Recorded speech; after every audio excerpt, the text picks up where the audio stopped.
안녕하세요. 두산입니다. 이번 시간은 사생판단에 대해 한 말씀 드리려 합니다. 성교육형 도수에 대한 얘기를 마무리하면서 이제 조만간 다가올 사생판단에 대해 이제 얘기를 해야 되지 않을까 생각했습니다. 그런데 생사판단이라 하지 않고 왜 흔히들 쓰지 않는 사생판단이라 하셨을까요? 그에 대해선 지난 천지도술 약국편에서 육기초 현무경과 칠현무 현무경의 차이에 대해 얘기할 때 이미 언급을 했습니다. 소병, 대병이 들어오는데 죽는 것은 창생이요 사는 것은 도인이니 오직 마음을 바르게 갖고 태열줄을 잘 읽는 것이 피난하는 길이니라는 말씀 속에 언급하신 대병에다 견주어 보았을 때 상대적으로 소병이라 하셨지 사실 이 소병조차도 인간으로서는 감당하기 어려운 역병들입니다. 전 인류의 생사를 판단하는 대병 차원은 아니지만 그 전조에 해당하는 역병이 도는 긴박한 국가적 재난 사태에 판밖에서 사생 판단을 하는 주체는 성신이신 두 분 도령이십니다. 그래서 상제님께서도 상씨름은 상두쟁이가 하네 하시며 상두는 북두니 칠성이니라는 말씀을 하셨다 했습니다. 현무경에서 병세에 관한 대목들을 한번 찾아보겠습니다.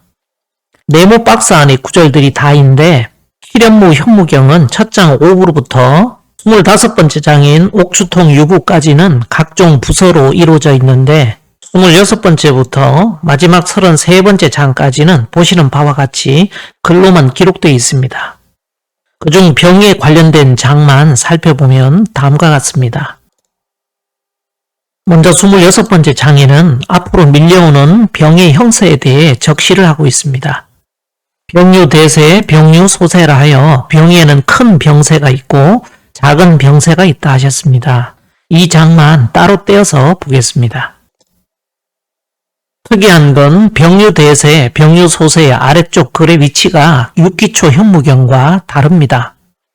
육기초경에선 병유대세의 바로 아래쪽에서부터 글이 위치하는 데 반해 칠현무경은 병유대세 아래쪽은 공란이고 병유소세 바로 아래쪽에서 글이 시작이 됩니다.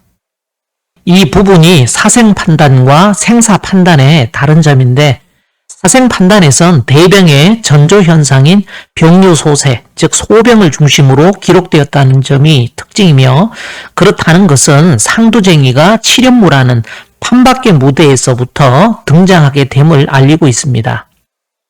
대병 무약, 소병 혹 유약, 큰 병에는 약이 없고 작은 병은 혹 약이 있으나 연이 대병지약 안심안신, 대병을 고치는 약은 마음과 몸을 편히 하는 데 있고 소병지약 사물탕 80첩, 소병의 약은 사물탕 80첩이니라.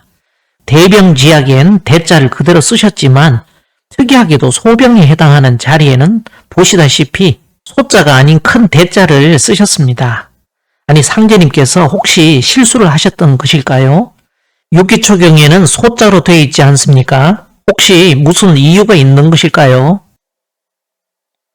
사실 이 문제는 낙서 3제 지도의 배경에서 봐야 이해할 수 있습니다. 그렇다는 건 육기초경과 칠현무경을 같이 붙여놓고 보면 답이 나오죠. 주역개사전 하편 5장에 보면 왕자는 구랴요, 레자는 시냐라는 구절이 나옵니다. 가는 것은 굽히니요 오는 것은 펼치는 것이라 하였으니 왕은 가서 보이지 않는 것이고 레는 와서 눈앞에 드러나게 됩니다. 알다시피 육기초가 천지비의 자리이고 칠현무는 지천태의 자리 아닙니까? 천지비계의 괴사에 대왕소래라는 구절이 나옵니다. 대가 간다는 것은 가서 보이지 않는다는 얘기고 소가 온다는 것은 드러난다는 얘기입니다. 그러니 이 자리에 칠현무경의 대자였던 글자가 소자로 바뀌었지 않습니까? 반대로 지천태괴의 괴사에서는 소왕대례라 하였으니 소는 가서 보이지 않고 대는 와서 드러나게 됩니다. 그러니 어떻게 되었죠? 육기초경에 소자였던 글자가 지천태의 자리인 칠현무경에서는 대자로 바뀌지 않았습니까? 상제님께서 두 개의 현무경상에 같은 소자의 의미를 숫자와 대자로 가변적으로 바꿔 쓰신 이유가 바로 천지비와 지천태의 이치를 염두에 두셨다는 점입니다. 대왕소래와 소왕대래의 역도의 이치를 육기초와 칠연무의 이치에 접목을 하시면서 어떤 속성을 가진 경전이냐에 따라서 주역의 이치를 버무려 넣으신 것이지요. 그 오묘함이 참으로 기가 막히지 않습니까? 그러면 왜 이 대병지약은 육기초경, 칠연무경 양쪽 어디에도 글자 자체의 변동이 없을까요? 제가 천지도술 약국편에서 그랬지 않습니까? 육기초경, 칠연무경 이 두 현무경은 모두 낙서판이라고요. 육기초 현무경은 좌선 낙서에 천지 B자리 육기초의 관점으로 씌었고 칠연무 현무경은 좌선 낙서의 지천태 자리 칠연무의 관점으로 씌워졌다 하지 않았습니까? 그러니 바탕 자리인 하도 그 자체를 상징하는 대모님을 낙서판 위에다가 올려놓을 수가 없어서 성부, 성자, 성신만 표기를 하였다고요. 하도는 체가 되고 낙서는 용이 됩니다.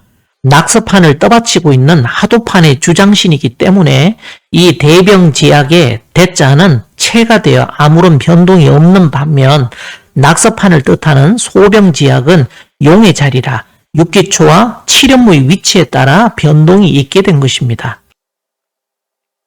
다음 대병무약, 소병혹, 유약에서 이 혹이라는 글자가 나옵니다. 원래 나라국자에서 큰 입구 몸이라는 부수 속에 들어있던 글자로 혹시라고 할 때의 혹자입니다. 이 나라국자는 다양한 이체자들도 있는데 대개 보면 이 혹자에 임금에 대한 상징성이 담겨 있음을 볼 수 있습니다. 이체적으로 볼 때 큰 입구 몸이라는 부수 자체는 원방각에서 방의 자리인 낙서판을 상징하니 그 가운데는 기위친정의 자리로 오한극의 위치입니다. 그러니 상제님의 의중을 살짝 엿보자면 대병무약, 대병엔 약이 없지만 소병혹 유약, 소병엔 혹약이 있는데 이 유약의 앞에 혹자를 쓰시어 약을 쥐고 계신 분에 대해 넌지시 알리지 않으셨나 생각해 봅니다. 그러니 결국 서신사명, 수부사명의 두 도령이라는 말입니다. 이 혹자가 주역엔 단골로 등장을 합니다. 대표적으로는 건괴 구사의 효사에서 혹약재연하면 무구리라, 혹 뛰어 오르거나 못에 있으면 허물이 없으리라 하였는데 구사의 상전에는 혹약재연은 진무구야라 하여 혹약재연이라는 것은 나아감에 허물이 없다 했습니다. 초구에는 잠룡무룡이라 하여 물에 잠긴 용인이 쓰지 말랐고 잠룡은 아직 쓸 수 없다 했는데 이제 구사에 이르면 도약하기 위해 준비를 하고 있는 상황입니다. 건괴 문헌전에서는 구사왈 혹약재연 무구는 하위야라 하여 혹약재연 무구는 무엇을 이르는가 하고 질문을 던집니다. 그러자 자왈 상하무상이 비위사야며 진퇴무항이 비리군야 군자 진덕수업은 욕급시하니 고로 무군이라 합니다. 올라가고 내려감이 일정치 않다 해도 간사함이 아니며 나아가고 물러남에 항상함이 없음은 무리를 떠나려 함이 아니다. 군자가 덕을 정진하고 행실을 닦는 것은 때맞춰 도를 행하려는 것이다. 그러므로 허물이 없다라 했습니다. 그러면서 혹약재연은 자시하라 하여 혹약재연이란 스스로 시도해 보는 것이라 하였고 혹약재연은 건도 내역이라 하여 건도가 이에 크게 바뀌는 것이라 했습니다. 이 말은 건도가 선천태극에서 이제 황극이 위로 바뀌었다는 뜻입니다. 이처럼 건괴의 네 번째 효사의 의미는 전법에서 양효가 통하여 음효로 바뀌는 효변을 적용하면 건괴 구사는 건지 소축으로 즉 건괴가 아홉 번째 풍천 소축괴로 변하게 됩니다. 그러니 건괴 구사의 효사 혹약재연 무구는 아홉 번째 풍천 소축괴의 괴상과 연결성을 갖습니다. 그렇다고 소축괴를 다 살펴볼 수는 없으니 한 구절만 확인하겠습니다. 소축형 미룬부루 자석교. 소축은 형통하니 미룬부루는 내가 서쪽 덜로부터 하기 때문이다. 또는 미룬부루하고 차차 분위기는 나의 서쪽 교회로부터 조성된다 등으로 해석을 하는데 여기서 미룬부루라는 것은 구름은 잔뜩 껴 있으나 비는 오지 않는다는 뜻으로 어떤 일의 조건은 모두 갖추었으나 이 일이 이루어지지 않음을 이르는 말입니다. 이와 같은 내용이 62번째 뇌산소각괴의 5번째 효사에 똑같이 나옵니다. 6호의 미룬부루는 자석연이 공익 취피 제열이로다. 줄을 매어 쏘는 화살을 이기라 합니다. 미룬부루 자석교의 9절에 공익 취피 제열 곧 화살로 굴 안에 있는 그 사람을 얻는다는 내용이 덧붙여 있습니다. 문왕의 이름은 창이고 당대에는 서백이라고 불렸는데 이는 서쪽 우두머리라는 뜻이 있어서 이 나아자를 주시는 문왕 자신이라 봤습니다. 은나라가 중국 천하를 다스리던 시기 은나라는 여러 제후국들을 거느리고 있었는데 서백은 그중 서쪽에 자리한 제후국인 주나라의 수장이었습니다. 끈 달린 화살인 주살로 동굴 속에 사람을 얻는다는 표현은 보통 두 가지로 해석이 되는데 그 아들인 무왕의 도움을 받아 은나라의 부패한 폭군 주를 응징하는 모습이라는 해석도 있고 사냥길에서 만나 등용한 강태공의 도움을 받는 것으로 풀기도 합니다. 그런데 상제님께서 주역은 계백할 때 쓸 글이니 주역을 보면 내 일을 알리라 하신 걸 보면 마냥 과거의 사실로만 볼 것이 아니라 역사적 사건에 빗대어 천지일이 진행되는 상으로 이해를 해야 할 것입니다. 그렇게 본다면 스스로 자자는 코비의 고자로서 태극의 의미이며 나아자는 풍상연력 수직이요 호해부유 아드가 아니라 구정만리 사랑우요 공덕천문 1월차라는 상제님께서 남기신 시구절에서 호해부유 아드간 곧 만고 풍상의 고난을 다 겪은 나를 누가 능히 알리오에서 보듯 이 아자는 낙서지천태 주역세상의 황극이신 상제님이심을 알 수 있습니다. 11번째 지천태괴의 단절에 보면 시천지 교의 만물이 통해하며 상하 교의 기지 동야라 하여 천지교 상하 교라 하여 사괴일 교자를 씁니다. 또한 자서교에서 이 교라는 한자는 사괴일 교자에 우부방을 합친 글자로 들, 야외, 성박, 교회라는 뜻을 지닙니다. 곧 자서교에서 교라는 한자는 선역서자와 더불어 지천태 칠연무 자리를 상징하고 있다는 얘기죠. 그러니 자서교란 불양답이나 차지하신다며 지천태 칠연무 자리에서 일을 보시는 상제님에 대한 얘기입니다. 이 자서교를 시미행야라 한 것은 미룬부루에서 보듯 모든 준비는 갖추었으되 아직 비를 내리지는 못하는 상황에 대한 묘사입니다. 비가 내린다는 것은 극심한 가뭄이 해갈되어 만상이 다 편안한 상태라 본다면 아직 비가 내리지 못하고 그저 분위기만 깔고 있는 정도라는 것은 역사적으로 볼 때는 주왕을 치기 위해 힘을 기르고 있는 상황이고 도수적으로 보면 아직 판 안으로 들어가지 못하고 판 밖에서 대병의 전조 단계인 소병을 준비 중이거나 극복하는 과정에 있지 않나 싶습니다. 이것이 혹약재연의 상과 상통하며 이 혹자의 의미에 그러한 모든 이야기와 상황이 압축되어 있습니다. 그래서 생사판단의 수준이 아닌 그 전 단계인 사생판단의 범주라 한 것입니다. 이는 소병지약 사물탕 80첩이라 처방을 내리시는 데서도 알 수 있습니다. 사물탕은 한의학에서 사용되는 전통적인 한약 처방으로 주로 혈액을 보충하고 월경 관련 증상을 완화하는 데 사용된다고 나옵니다.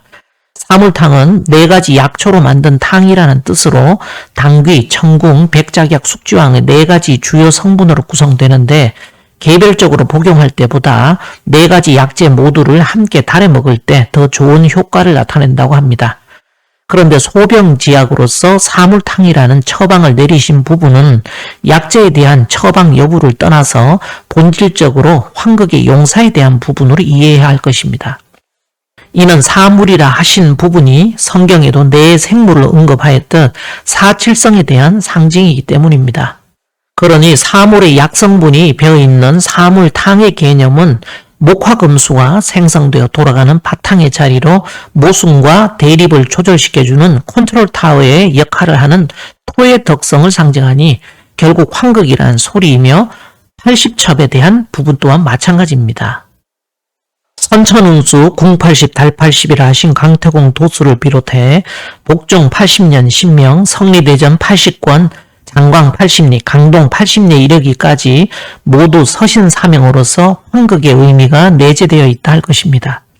우리 민족의 신서인 천부경이 81자로 구성되어 있는데 가장 중앙에 원방각의 합수라 하여 태극의 자리인 대삼합인 6을 제외한 나머지 80수는 환극이 됩니다. 오환극의 자리는 청문에서는 칠성의 역할이지요. 사물탕 80첩은 바로 이러한 의미입니다. 또한 약봉제에 싼 약의 뭉치를 세는 단위인 이 첩자 또한 육기초경과 칠연무경에서 서로 모양이 다른 한자를 씁니다. 육기초 현무경에서는 족의 패자에 점칠 점자를 붙여 쓰고 칠연무 현무경에서는 수건 건자에 점칠 점자를 붙여 씁니다. 이 건자는 수건이나 흥급, 두건이라는 뜻을 가진 글자로 아무래도 건자를 쓰게 되면 둘러써서 감추는 용도가 됩니다. 반면 문목자의 8팔자를 아래에 배치한 족의 패자의 상은 마치 속마음을 겉으로 드러내는 유일한 창과 같은 눈의 기능처럼 선천의 뿌리가 되어 땅속에 있었던 육기초가 좌선 낙서판에서는 이제 겉으로 드러나는 자리가 됩니다. 선천은 칠연무요, 후천은 육기촌이라는 고수부님 말씀처럼 선천은 칠연무이기에 겉이고 후천은 육기초라 속입니다.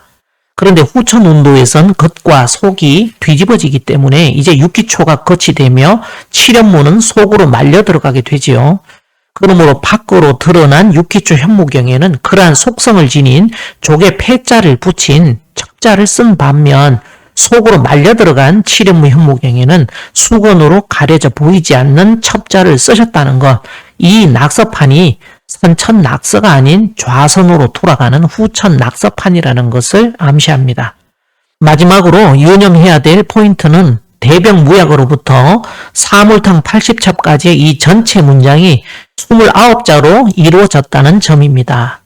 이는 29번째 중수감계로서 달을 상징하는 데다 유판이 29점으로 이루어져 있음을 감안하면 병유소세의 국가적 대재난의 상황을 끌을 수 있는 유일한 길은 병유소세의 자리로 상징되는 지천대 칠연무 고능자리인 정읍에 사물탕 80첩이라는 활방이 존재함을 적시하고 있다 할 것입니다. 이 말은 결과적으로 사물탕 80첩이라는 천하지 약이 전주동곡에서 사생 판단하는 천지 도술 약국에서 처방된 약이라는 뜻이기도 합니다. 나머지 병 관련 내용은 기본적인 해석만 하고 넘어가겠습니다. 대병 추로무도, 소병 추로무도, 대병도 무도에서 비롯하고 소병도 무도에서 생기나니 듣기 유도 즉 대병 무략자효, 소병 무략자효. 도를 얻으면 대병도 약 없이 스스로 낫고 소병도 약 없이 스스로 낫느니라. 병세, 유 천하지 병자, 용 천하지 약, 골병이 내유.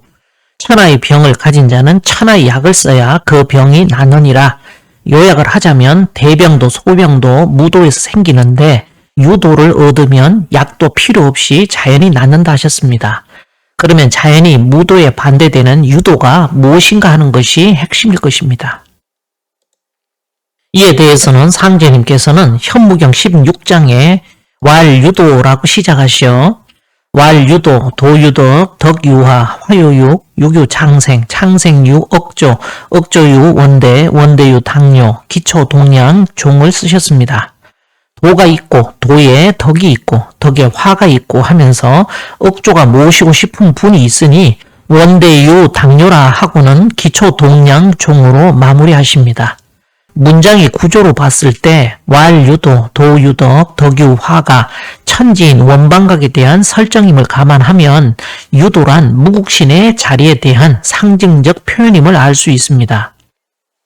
또한 36자로 이루어진 전체 글귀는 36번째 문왕과 이윤으로 상징되는 지화명리괴의 의미가 문장 전체에 녹아 있으니 결과적으로 당뇨로서의 끝맺음은 곧 나는 후천의 당뇨니라는 말씀에 보듯 후천의 정사를 펴시는 성군으로서의 환극이신 상제님을 억조의 백성이 모두 원한다는 바램을 적시해 놓으셨습니다. 이러한 맥락을 살펴볼진데 듣기 유도에서 이 유도란 무국신에 대한 지칭이라는 점을 더더욱 분명히 알 수 있습니다. 그러므로 유도를 얻는다 함은 곧 환극신이 응하시는 환극에 대한 얘기로서 결과적으로 사물탕 80첩과 서로 상통하니 곧 이분이 천하지 약이 되심을 알 수 있습니다. 그렇게 무도함에 빠져있던 천하지 병자들은 이 천하지 약을 쓰지 않고는 그 무도병을 나을 수 없다고 선언하십니다. 동천지 도술약국 제 전주동국 생사판단이라 쓰시고 종도들에게 몇 자인지 세업으로 하시거늘 16자입니다 하고 아뢰니 상제님께서 진주에서 한 끗이 튀었네 하시고 내 이름 판밖에서 성도하느니라 하셨는데 현무경의 16번째 장이 공교롭게도 왈유도라 시작하여 원대유 당요로 마무리되는 장입니다. 이상 현무경의 내용을 살펴보니 사물탕 80첩이라는 천하지 이야기 출연하는 곳이 그동안 내내 얘기해왔던 지천태 고눈의 땅인 정읍이라는 말씀과 별반 다르지 않으며 또한 맥락상 천하지 이야기 전주동국에서 생사판단하는 천지 도술약국에서 처방되는 약이라는 점도 확인할 수 있었습니다. 그렇다면 병류 소세에 소병이 밀려오는 가운데 사생판단이 이루어진다면 과연 천지에서는 그 판단의 가늠이 어떤 기준을 두고 진행되는지에 대한 말씀도 한번 확인해 보겠습니다. 무신년 겨울에 대흥리에 계시며 양지 30장으로 책을 만드십니다.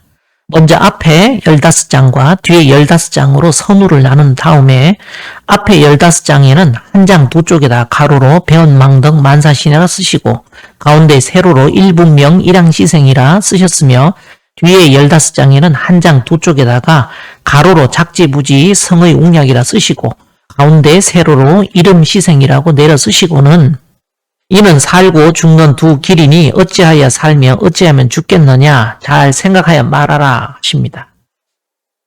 바로 이것이 사생판단에 대해 선을 긋는 말씀입니다. 이 내용을 약식으로 한번 그려보았습니다. 전체 30장에다가 앞뒤로 15장씩 나눈 다음에 앞에 15장에는 가로로 배언망덕 만사신이라 쓰시고 가운데 세로로 일분명 일양시생이라 쓰셨으며 뒤에 15장에는 작지부지 성의 웅약이라 쓰시고 가운데 세로로 이름시생이라고 내려 쓰고는 각 쪽마다 경면 주사를 바른 마패를 찍은 모양입니다. 이는 살고 죽는 두 길이니 어찌하여 살며 어찌하면 죽겠느냐 잘 생각하여 말하라 하시는 말씀에 광찬이 선영에 소홀하고 선영신을 박대하면 이런 사람은 복을 누릴 수 없겠나이다 하고 답변을 합니다. 상제님께서는 그럴 듯 하노라 하시며 마치 도장처럼 경면 주사를 각 장의 두 쪽에다가 찍으시며 이것이 마패가 되리라 하십니다.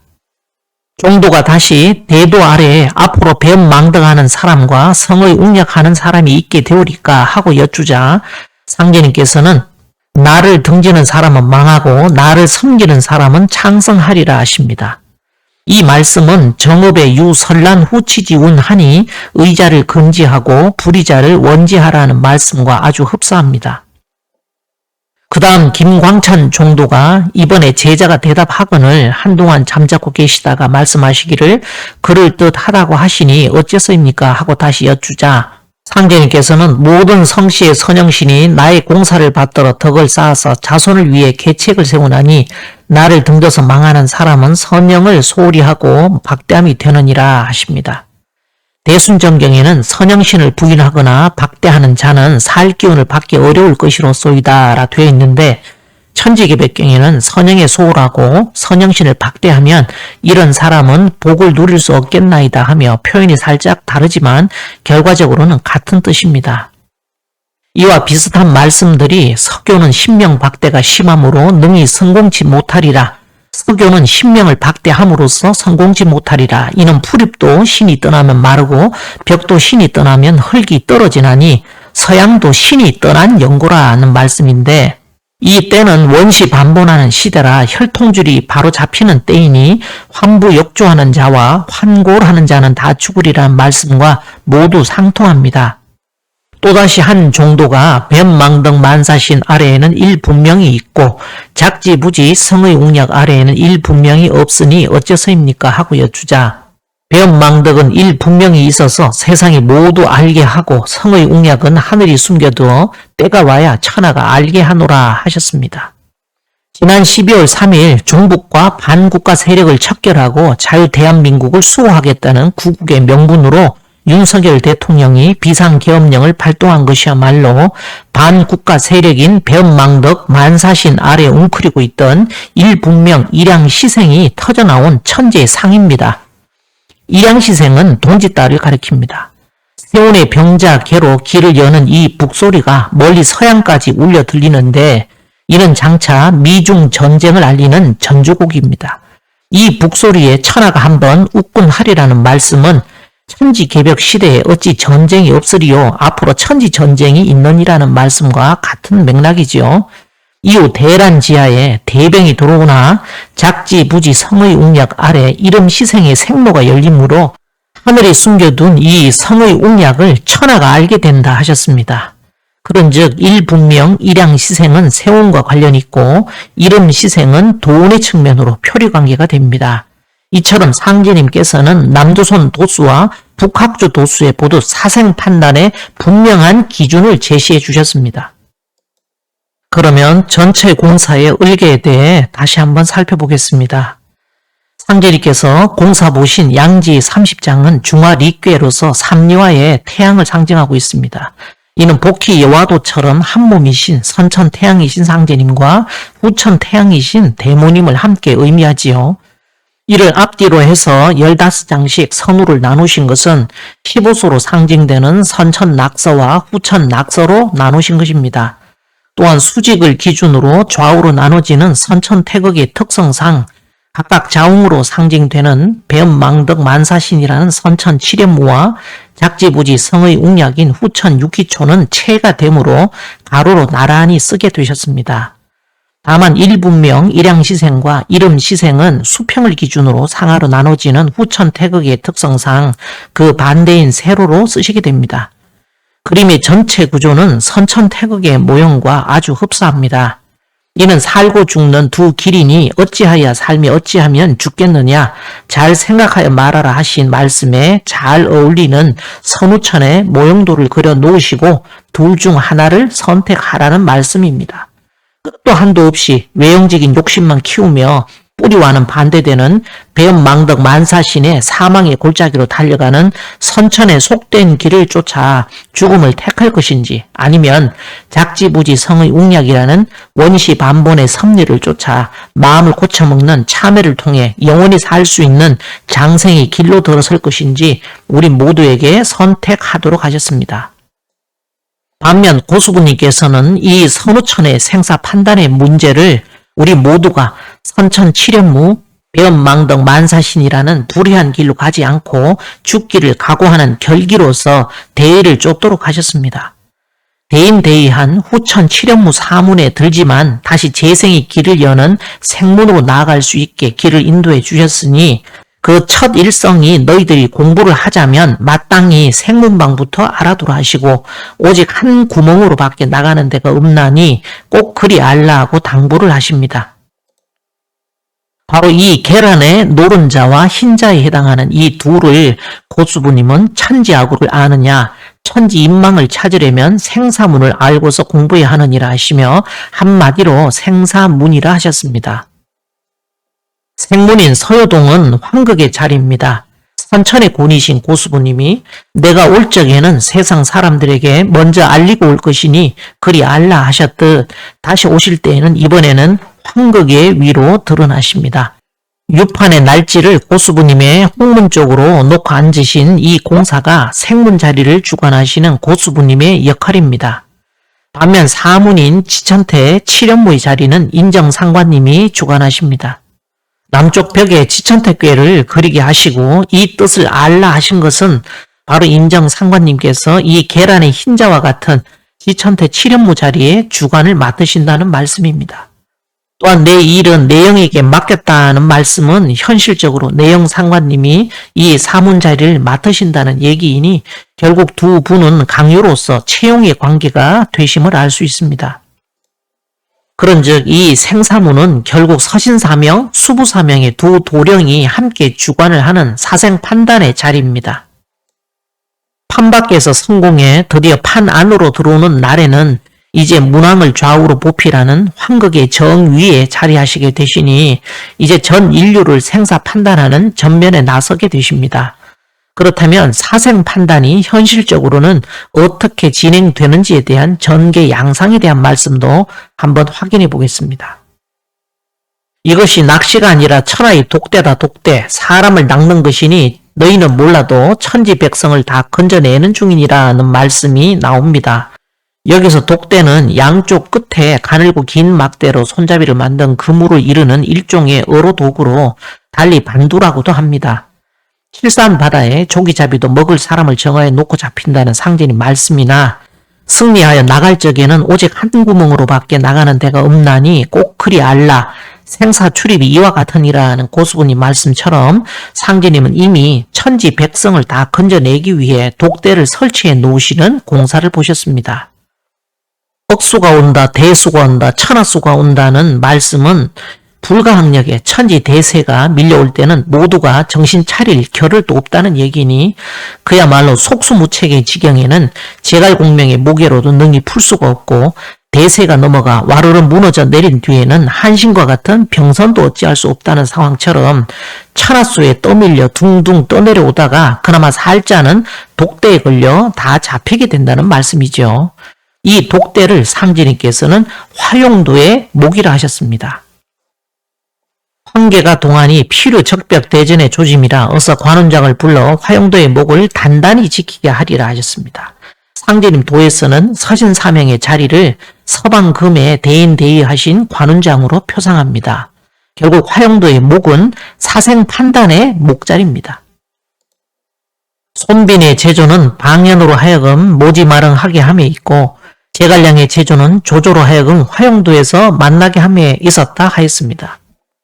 적벽대전에서 유비와 송권의 연합군에게 대피한 조조는 남은 군사를 이끌고 패주했는데 제갈량은 조조가 퇴각하는 요소요소의 군사들을 매복시켰습니다. 패잔병을 이끌고 허겁지겁 퇴각하던 조조는 도처에서 복병을 만나 위기를 넘기고는 간신히 화용도에 이르렀는데 여기서 관우를 만나게 됩니다. 나관중이 지은 소설 삼국지 연의에는 과거에 조조에게 입은 은혜가 있어 차마 조조를 죽이지 못하고 길을 내줘 달아나게 했지만 이 부분에서 고수부님께서는 적벽 화선 노졌던 군졸이 선인들의 노를 졌네. 조조 군사가 내 군사라 하시어 이번에는 모두 사로잡혀 선인들의 노를 젓는 군졸이 된다 하셨습니다. 한번 그물을 쳐서 물고기를 다 잡는다는 일망타진의 화용도 목자리, 이곳이 상제님이 쳐놓으신 독대자리입니다. 이것이 낚시가 아니라 천하의 독대다 독대, 사람을 낚는 것이니 너희는 몰라도 천지 백성을 다 건져내는 중이라는 말씀이 이루어지는 자리지요. 그런데 이걸 부정적으로 보면 어떤 말씀일까요? 한마디로 천하 백성들이 관원장에게 잡히기 전까지는 조조의 군졸처럼 계속 쫓겨다니며 개고생하는 신세라는 얘기입니다. 그야말로 오징어 게임을 드라마로만 보는 게 아니라 실전에서 참여하게 된다는 사실을 인지를 못하고 있습니다. 오징어 게임의 상징이 바로 원방각 아닙니까? 죽느냐 사느냐 하는 생사 판단의 자리인데 다 알려주는데도 불구하고 웃기는 건 누구나 자기는 신의 가호를 받으니 피해갈 거라 생각합니다. 그러면 그게 생사 판단입니까? 상제님께서는 이 조조의 군사들이 어떤 사람들인지를 알려주십니다. 대저 사람이 아무것도 모르는 것이 편할지라 오는 일을 아는 자는 창생의 일을 생각할 때 비통을 이기지 못하리로다. 이제 천하창생이 진멸지경에 박도했는데 조금도 깨닫지 못하고 이 끝에만 몰두하니 어찌 애석지 아니하리오라 하셨습니다. 적벽 화선 노졌던 군졸들이라고 다 사는 게 아니고 그중 관원장에게 투항하는 자들만 그물에 걸리는 자들만 선인들의 노를 젓게 됩니다. 관원장에게 투항하는 이 자리가 칠연모의 사문입니다. 너희들 공부하려면 욕볼 것이다. 코에다 마늘씨를 박아야 하리라 하셨지 않습니까? 여기서부터는 살기 위해 자존심이고 뭐고 다 내려놓고 스스로를 죽여야 하는 자리입니다. 달리 사문이 아니지요. 자존심을 조복받고 자신의 에고가 무장해제를 당하는 곳입니다. 그렇지 않고서 선인들의 노를 저어 생문으로 나아갈 수가 없습니다. 물고기가 스스로 그물로 뛰어들지 않듯이 스스로 내려놓지 못하는 사람들은 결국 억수가 오고 대수가 오고 천하수에 둥둥 떠내려올 때야 마지못해 두 손 들게 되니 신기해서 그 심리를 모를까? 그러니 충분한 시간을 두고 힘을 빼기 위해 뜸을 들입니다. 모지 마름과 화령도로 오도록 신산 규모의 계책을 쓰는 신계와 한판 뜨겠다는 심리를 가진 분들이 거의 대다수라 이 싸움을 바라보는 관전의 묘미가 있습니다. 상제님께서 어느 날 손가락 2마디만 한 머리카락 한 올을 복남에게 주시고 수백 명이 모인 번잡한 곳을 가리키며 저기 사람이 많으니 이것으로 비춰봐라 하시자 복남이 말씀을 쫓아 눈에 머리카락을 갖다 대고 사람들을 비춰보니 그 많은 사람들이 모두 개, 돼지를 비롯한 온갖 짐승으로 보이고 그 중에 사람은 오직 한 명뿐이더라는 구절이 나옵니다. 인두껍을 썼다고 다 사람이 아니고 영적으로 보면 개, 돼지를 비롯한 온갖 짐승의 모습으로 나타나더란 얘기 아닙니까? 이와 똑같은 말씀을 고수부님께서 하십니다. 전선필에게 너 오다가 사람 보았느냐 하시니 의아해서 무슨 사람을 이르시미 오니까 하고 반문하자 다시 야 이놈아 사람 말이다 하시자 영문을 몰라 자세히 알려달라고 여쭈자 또 같은 말씀으로 야 이놈아 사람 말이다 하시니 그러고도 깨닫지 못하고 뻥하니 있다가 한참이 지나서야 비로소 깨닫고 피식피식 웃으니 그때 하신 말씀이 사람 없다 눈을 씻고 찾아봐도 참으로 사람 없구나 하시며 길이 탄식하시더라는 말씀이 나옵니다. 이런 고수부님의 심중을 깨닫고 나면 비로소 소병 대병이 들어오는데 죽는 것은 창생이요 사는 것은 도인이라는 말씀이 이해가 됩니다. 그러니 죽는 것은 창생이라 하실 때 이 창생이 결국 영적으로는 개, 돼지들이라는 얘기 아닙니까? 상제님께서 천지 대신문을 여신 신축년 7월 7일 이후 새 옷으로 갈아입고 대원사를 나서시니 갑자기 골짜기 온갖 새와 짐승들이 모여들어 반기면서 무엇을 애원하는 듯 하거늘 이들을 바라보며 너희들도 후천 해원을 구하느냐 하시니 금수들이 알아들은 듯이 머리를 숙이는지라 상제님께서 알았으니 물러들 가라 하시는 말씀이 나옵니다. 인간의 몸뚱이를 뒤집어 쓰는 것 이상의 해원이 금수들에게 있겠습니까? 사는 것은 도인이라 할 때 이 도인은 후천의 복을 누릴 수 있는 유일하게 복남이가 목격한 진정한 사람입니다. 이처럼 사생 판단의 결과는 크게 창생과 도인으로 나뉘어집니다. 성인들이시니까 덕을 붙이셔서 창생과 도인이란 말씀을 하셨지 저처럼 언어적 수사를 버리고 드라이하게만 얘기하면 그냥 금수와 사람으로 나뉘어지는 것입니다. 그러니 사실상 죽는 것은 금수요, 사는 것은 사람인 것입니다. 상제님께서 천지공사에서 아무리 천하창생, 억조창생을 살리려 하셨어도 이 대목 저 대목 아무리 봐도 금수를 살리는 천지도수를 별달리 짜신 듯한 모습은 보이지 않습니다. 이 점은 확실히 짚고 가고자 합니다. 길화개 길실하고 흉화개 흉실하듯 아무리 피를 나눈 가족이라도 영적인 상태가 금수는 금수의 열매를 맺는 것이고 사람은 사람의 열매를 맺게 됩니다. 이것이 두 쪽으로 정확히 나뉘어지는 것이 생사판단입니다.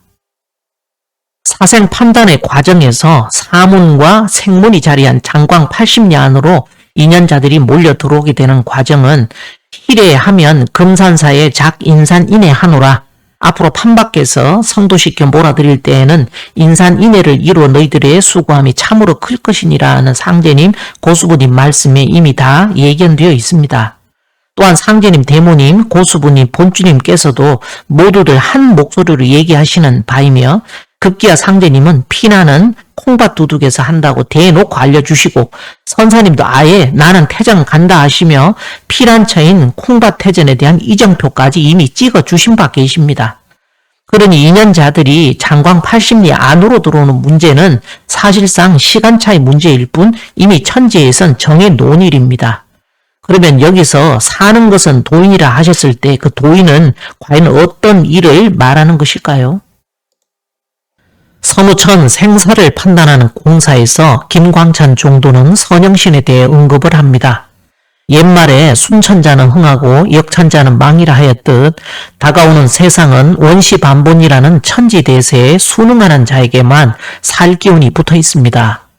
그렇기에 우리는 선천의 변망덕 만사신이 아닌 후천의 작지부지 성의 웅약하는 이름시생의 길을 쫓아야 합니다.